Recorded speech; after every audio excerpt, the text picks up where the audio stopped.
The saga of Leprechaun in Late Winter continues. Chapter 8. And again, look at the beautiful view here at OLG. Chapter 8. The Hollow Hill. The Leprechaun scrambled down the steep bank of the river. Jack started to follow, but Annie grabbed him. "Jack, the whistle won't work for Willie," she said. "I know," said Jack. "We'll worry about that later. Come on, we just have to save Augusta. Come on." Jack and Annie hurried after Willie to the wide, rushing river. "How do we get across?" Jack asked. "Follow me along the river," said Willie, "and I'll show you. Step lightly." Willie skipped ahead of them along the riverbank. Jack and Annie followed. Jack tried to step lightly, but it was impossible.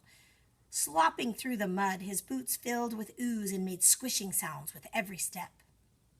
The river grew narrower and narrower, twisting and turning like a snake. The mist grew thicker, until Jack could hardly see a thing. He bumped into Willow, almost knocking him over. "Careful, laddie," said the leprechaun. "Sorry," said Jack.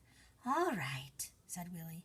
"Here's where we cross. Hop from stone to stone after me." Willie disappeared into the mist, crossing the river. Annie followed him. Jack started across too. He tried to hop carefully from stone to stone, but the stones were slippery. On his third hop, his boot slid off a mossy rock, and he splashed into the freezing water. "Jack, are you okay?" Annie called in a loud whisper. "Yeah, I'm fine," Jack said.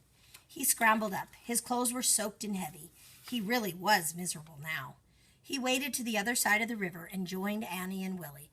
"Ah, you fell in," said Willie. "That happens sometimes. Come with me now into the forest." Jack, Annie, and Willie walked under the trees. They passed old oaks and maples that creaked in the wind. Jack shivered in his soaking wet clothes.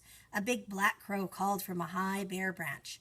Willie jumped up and then laughed. "Ha ha! Ha, 'tis probably Patrick Daly," he said. "Rumor is the she changed him into a crow for stealing a pair of the High Queen's shoes." "Changed him into a crow?" said Jack. Willie nodded. "One of the she's favorite tricks," he said, "changing humans who displease them into animals." "Oh," said Jack. A white rabbit scampered through the forest. "That bunny over there is no doubt the former Mrs. Shan McCarty. She was rude to the High King," said Willie. "Rude to the High King?" said Jack. He was starting to feel like he was trapped in a nightmare. "The she cannot bear the rudeness of humans," said Willie. "Look there." He pointed to a fawn peeking out from behind a fir tree. "Ah, it's so cute," said Annie. "Cute? Maybe, maybe not," said Willie. "Could easily be old John Foley. I heard he was changed for being a grouch. Come along." Willie led Jack and Annie through the forest until they came to a tangle of briars and brambles. "The hollow heel of the she lies just beyond this thicket," he said to them. "Do you still want to go and find your friend?" "Yes," said Jack and Annie. "Then off you go, and good luck to you," said Willie, tipping his hat. "What? Aren't you coming with us?" said Jack. "Oh, my, no," said Willie. "The she would be furious if they'd known I'd shown humans the path to their secret hiding place, and I certainly don't want to live the rest of my life as a weasel."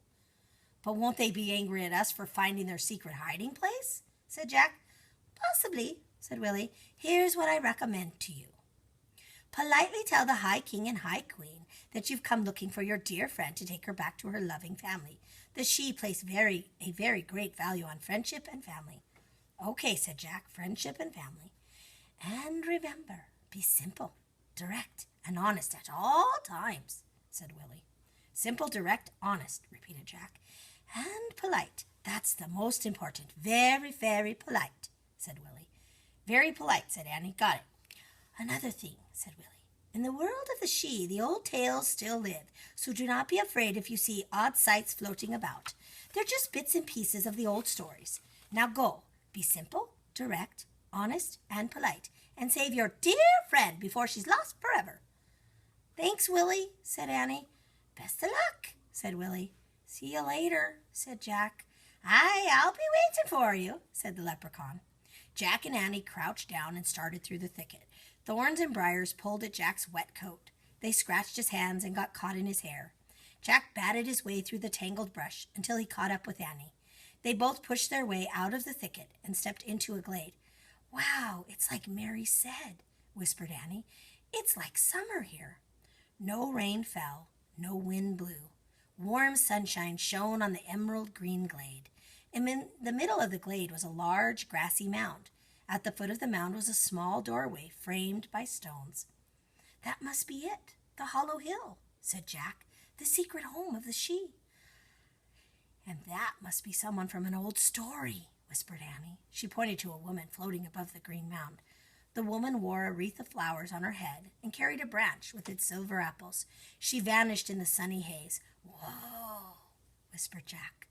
A small sailing ship then appeared in the air. It had white sails and flags flying. The ship, too, vanished.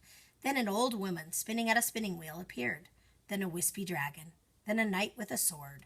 The parade of images faded into the sunshine like wisps of smoke. "Phew," said Jack. "Listen," said Annie. The sound of drumming was coming from the doorway of the grassy mound. "Come on, let's look inside," said Annie. Jack and Annie snuck close to the small doorway. It was no higher than Jack's waist. He and Annie knelt down and peeked inside. The hollow hill was filled with a pale green light. Very small dancers, none more than 8 inches tall, were bathed in the light. As drummers pounded tiny drums, the dancers danced together in rows. They held their arms straight by their sides and kicked their legs and turned around and around to the rhythm of the drums. A small shining couple sat on high golden chairs watching the dancers. They wore golden crowns. "They must be the High King and High Queen," whispered Annie. Jack and Annie watched until the rows of dancers parted. Then they could see a third person watching the dance. She was no taller than the dancers. Draped around her shoulders was a red cape. "Oh, it's Augusta," said Annie.